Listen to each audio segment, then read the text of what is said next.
अभी हम लोग एनसीईआरटी का एग्जाम्पल नंबर 6.6 देखने वाले हैं, क्लास 12 फिजिक्स का। इसमें क्वेश्चन क्या बोल रहा है उसको समझते हैं, लेकिन सबसे पहले हम आपको ये बता देंगे कि हम लोग 3 मेथड से यहाँ पर इस क्वेश्चन को सॉल्व करेंगे, जबकि एनसीईआरटी 2 मेथड से किया। हम आपको 3 मेथड करके दिखाएंगे और तीसरा वाला सबसे आसान मेथड हो। ठीक है, तो बारीकी से समझो, आप हर अप्रोच पे एकदम एक्सपर्ट बन जाओगे। ठीक है, क्वेश्चन क्या बोल रहा है कि एक सर्कुलर रिंग है, ठीक है, मेटल का, और मेटालिक सर्कुलर रिंग है, और यहाँ पर एक एंड से यहाँ तक एक रड इस तरीके से बांधा हुआ है, और इस रड को ऐसे करके घुमा रहे हैं। तो ये एंड जो है इस पर सट करके घूम रहा है। ठीक है, ऐसे करके सटा हुआ है और ऐसे घूम रहा है। ठीक है, और क्या है, एक एंड यहाँ पे जुड़ा हुआ है ना, पाइवोटेड है। और इस रड का लंबाई 1 मीटर, और ये जो सर्कल है उसका रेडियस भी 1 ही मीटर है, यानी कि ये एंड यहाँ पे सेंटर पे है। तो हमको पता करना है कि इस एंड, दोनों एंड के अक्रॉस ईएमएफ कितना डेवलप होगा, यहाँ और यहाँ के अक्रॉस वोल्टेज कितना डेवलप होगा, जैसा मोशनल ईएमएफ में होता था। ठीक है, तो चलिए समझते हैं।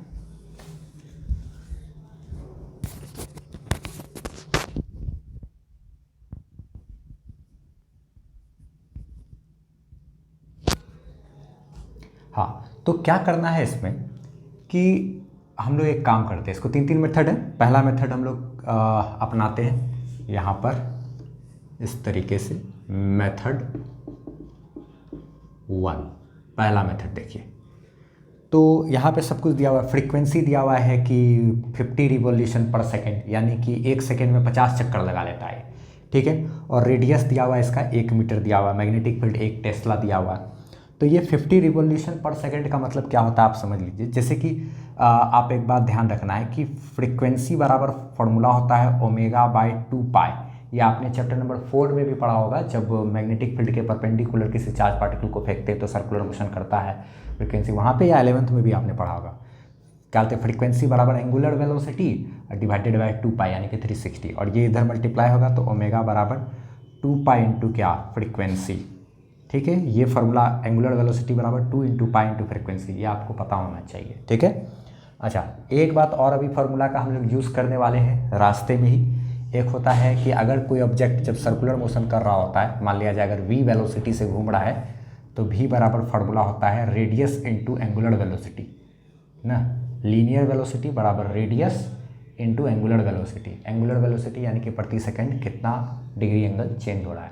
ठीक है, ये रेडियस और ये v यानी कि स्पीड, ये हो गया मीटर पर सेकंड में, ये रेडियन पर सेकंड में। तो इन दोनों के बीच रिलेशन लाने के लिए यहाँ रेडियस से मल्टीप्लाई करना पड़ेगा। v बराबर r omega. Circular motion class 11 chapter का, क्लास 11th का ये चीज़ है। ठीक है ना, मोशन इन प्लेन से निकाला गया। तो खैर ये सब चीज़ का हम लोग यूज़ करेंगे अभी। आज आपको घबराने की ज़रूरत नहीं है, बहुत आसानी से ये सब चीज़ निकल जाएगा।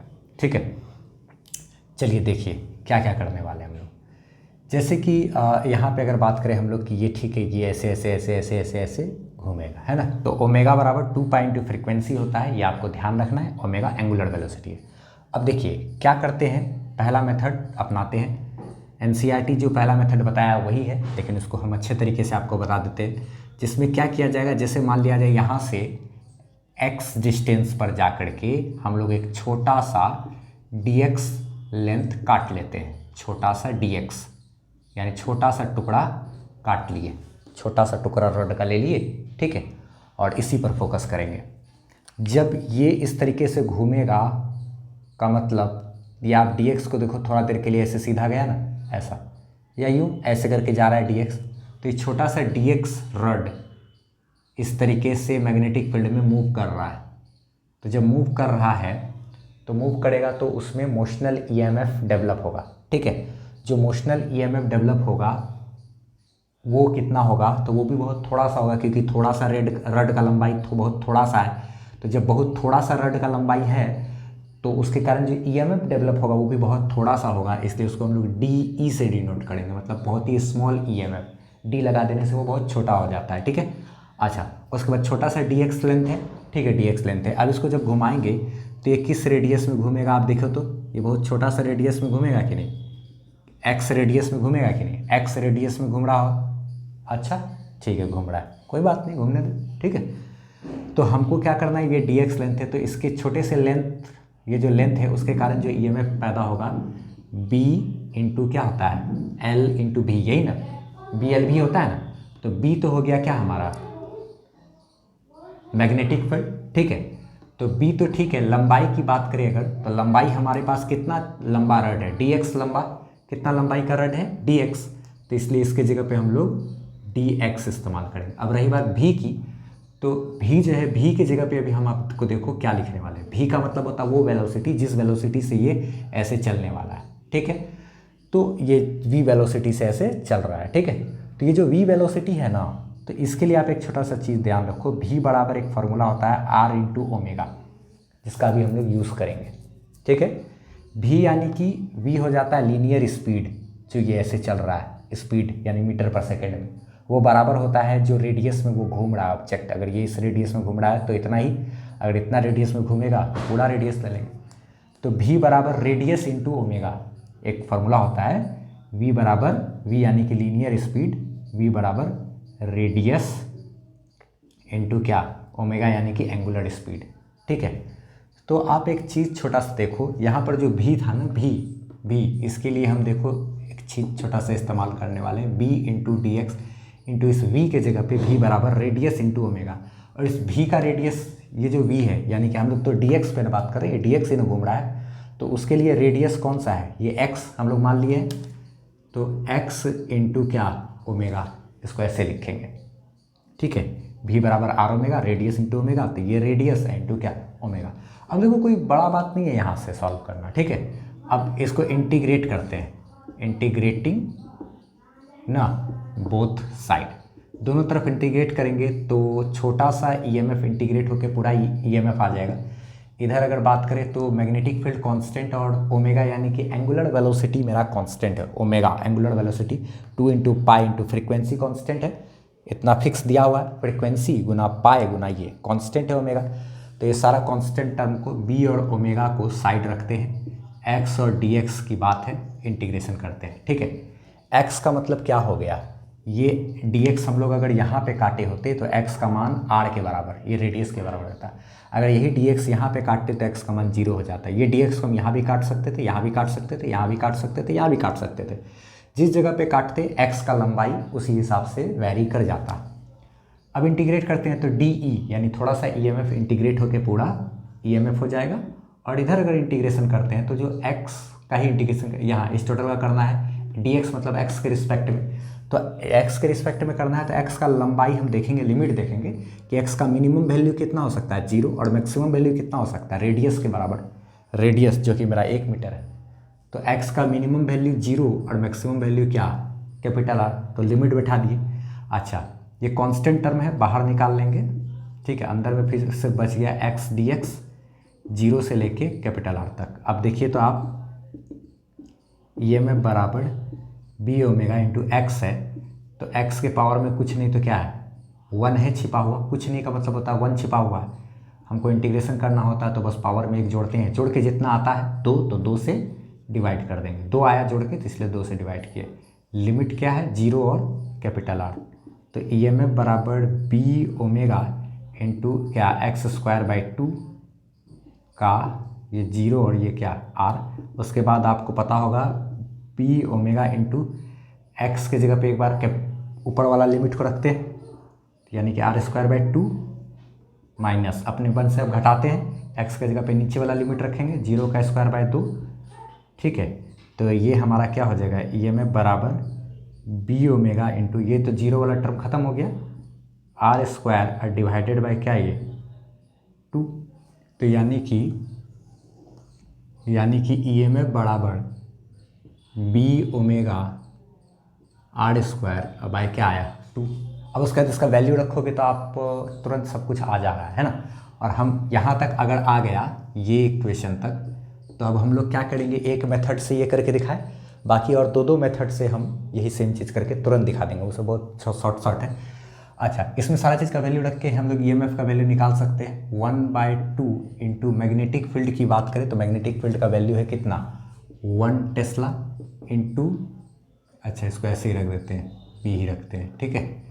चलो देखो बी हो गया, ओमेगा की बात करें तो ओमेगा बराबर 2 pi into frequency, 2 pi into क्या फ्रीक्वेंसी इंटू यहाँ पे क्या है आर स्क्वायर, ओमेगा की जगह पे सिर्फ 2 पाई इंटू फ्रीक्वेंसी रखें तो ई एम एफ बराबर 1/2 हो गया 0.5 इंटू मैग्नेटिक फील्ड 1 इंटू 2 तो 2 है, पाई का मान 3.14 इंटू फ्रीक्वेंसी है मेरा क्या 50 और गुना में रेडियस का स्क्वायर यानी कि 1 का स्क्वायर, तो 1 का स्क्वायर तो 1 ही होता है ना, ये 1 काउंट होगा 1 इंटू इतना गुना इतना गुना इतना गुना इतना गुना इतना, ये आ जाता है 157।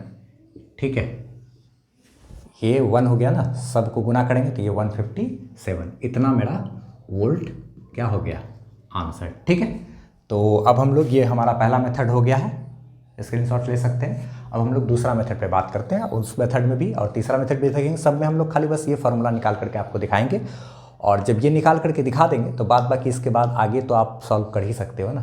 ठीक है, तो बाकी मेथड आप देखिए। अब मेथड 2 देखिए। ठीक है, मेथड 2 में जो एनसीईआरटी का दूसरा मेथड है उसी को हम डील करेंगे। ठीक है, लेकिन जिस प्रकार से एनसीईआरटी किया है ना उससे थोड़ा सा आसान तरीके से आपको उसको बता करके दिखाएंगे। ठीक है, उस भी चीज़ को। और फिर मेथड 3 तो खैर लाजवाब होगा, अच्छा वो सबसे शॉर्टकट। चलिए देखिए, अब इसमें मेथड 2 में क्या है कि मान लिया जाए हमको करना क्या है कि ईएमएफ बराबर क्या होता है बी ए इंटू कॉस थीटा है अगर, तो इतना बाय क्या डी टी, यही ना। और यहाँ पे थीटा की बात करें अगर तो एरिया वेक्टर और मैग्नेटिक फील्ड की बात करें तो ऐसा देखा जा सकता है कि चूंकि ओपन एरिया है तो अंदर की तरफ ही एरिया वेक्टर ले लिए और मैग्नेटिक फील्ड भी अंदर की तरफ है, तो ये एंगल थीटा मेरा 0 डिग्री हो गया। तो ये में बराबर डी इंटू क्या बी ए इंटू कॉस 0। अब आप सोच रहे हो कि ये कैसे लिखे, अरे डी फाई हो गया ना, ये मैग्नेटिक फ्लक्स। बी ए कॉस थीटा क्या होता है, बी ए कॉस थीटा मेरा मैग्नेटिक फ्लक्स ही तो होता है ना, तो D phi by D T वही लिखा हुआ है ना। अच्छा चलिए, तो cos 0 क्या 1 होता है, तो ये हमारा dt देखिए ना, ये में बराबर बहुत सिंपल वही चीज़ को हम बता रहे हैं। cos 0 का मान क्या होता है 1, तो बी ए डिवाइडेड बाय क्या dt।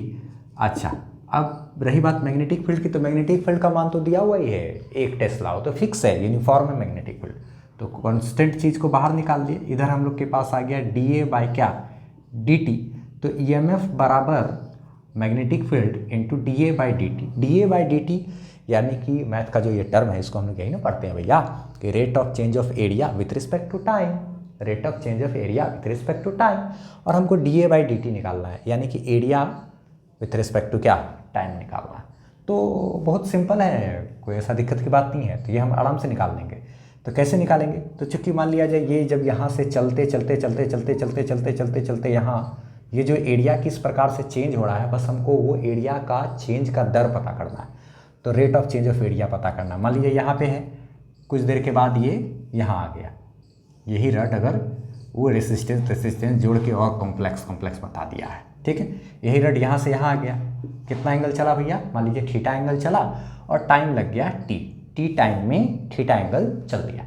ठीक है, तो टी टाइम में जब थीटा एंगल चला तो ठीक है, थीटा एंगल चला है, तो यहाँ पे हम लोग एक चीज़ देख सकते हैं, क्या कर सकते हैं, यहाँ के बाद आगे का काम करना है तो उसके लिए हम आगे यहाँ पे रखते हैं, इधर साइड में रफ कर लेते हैं, D A by D T निकाल लेते हैं। चलिए देखिए क्या करेंगे, चूँकि ये जो है यहाँ से यहाँ तक जो चला मेरा, तो हम लोग को एक बात मालूम है कि अगर 2 पाई एंगल चलना है ना, 2 पाई का मतलब होता है कितना 360 डिग्री, 360 डिग्री अगर एंगल चलना है तो 360 डिग्री एंगल चलने में एक बात पे ध्यान देना है कि 2 पाई जो एंगल है, ये 2 पाई एंगल मेरा कवर करता है कितना एरिया को, 2 पाई जो है वो कवर करता है मेरा कितना एरिया को, कवर्स कितना पाई आर स्क्वायर एरिया को कवर करता है। 2 पाई एंगल के अंतर्गत कितना पाई आर स्क्वायर एरिया। रड अगर थीटा एंगल से चला है तो कितना एरिया चला, पहले वो हम देखते हैं, फिर हम लोग आराम से उसको एरिया को डिफ्रेंशिएट करेंगे। तो एरिया को टाइम के रिस्पेक्ट में डिफ्रेंशिएट करना है, बस यही ना, rate of change of area निकल जाएगा। तो 2 पाई एंगल यानी कि 360 डिग्री कवर करता है कितना मेरा कितना पाई आर स्क्वायर एरिया। इसीलिए यूनिट एंगल 2 पाई एंगल के अंतर्गत आ जाता है पाई आर स्क्वायर एरिया। तो यूनिट एंगल के अंदर इकाई के अंदर कितना एरिया आएगा, पाई आर स्क्वायर बाय क्या 2 पाई। इसीलिए थीटा एंगल कितना कवर करेगा एरिया को, pi square by 2 pi into क्या, थीटा। तो पाई और पाई कैंसिल, जो हमारा एरिया हुआ वो कितना कवर हो गया है यहाँ पे, यहाँ से जब यहाँ तक आया टी टाइम लगा करके, तो यहाँ से जब यहाँ तक आया तो कितना एरिया कवर कर लिया ये, पाई और pi cancel, R square theta by 2, इतना एरिया हमारा कवर कर दिया। ठीक है, अब हम इसको अगर डिफ्रेंशिएट कर देंगे, डिफ्रेंशिएटिंग विथ रिस्पेक्ट टू क्या, टाइम के रिस्पेक्ट में डिफ्रेंशिएट करेंगे तो d A by D t is equal to, इधर डिफ्रेंशिएट करोगे आप तो d into r square theta by 2 by क्या, टी टी। तो जो कांस्टेंट टर्म सब है वो सब बाहर निकल जाएगा, रेडियस कांस्टेंट है इसका, फिक्स है 1, और 2 तो संख्या है बेचारा, वो भी कांस्टेंट है, वो सब बाहर निकल जाएगा। तो d A by D t is equal to r square by 2 बाहर आ गया, सिर्फ अंदर में बचा d theta by t t. और आप भली भांति जानते हो एक बात, d A by t t बराबर आर स्क्वायर बाई 2, तो ये d theta by D t यानी कि rate of change of angle with respect to time, d theta by D t angular displacement by time, angular velocity यानी कि omega कहलाता है। ये सर्कुलर मोशन यानी कि यूँ कह सकते हैं आप कि का टॉपिक है क्लास 11th का, जो मोशन इन अ प्लेन है वहाँ से है ये। ठीक है, अच्छा, तो ई एम एफ बराबर b into d A by D t का मान क्या आया, आर स्क्वायर ओमेगा बाय क्या आया 2। तो यानी कि ई एम एफ बराबर फिर से वही हमारा बी ओमेगा इंटू क्या, are square divided by 2।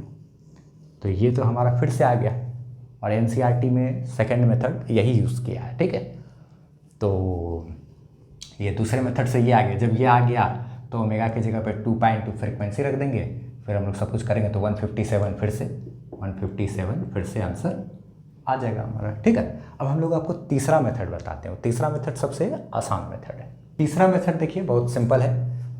Magnet क्या होता है कि ईएमएफ बराबर हो जाता है क्या, change in flux by time taken. आप लिख सकते हो कोई भी चीज़ में चेंज बटे टाइम, तो रेट ऑफ चेंज उसका निकल जाता है।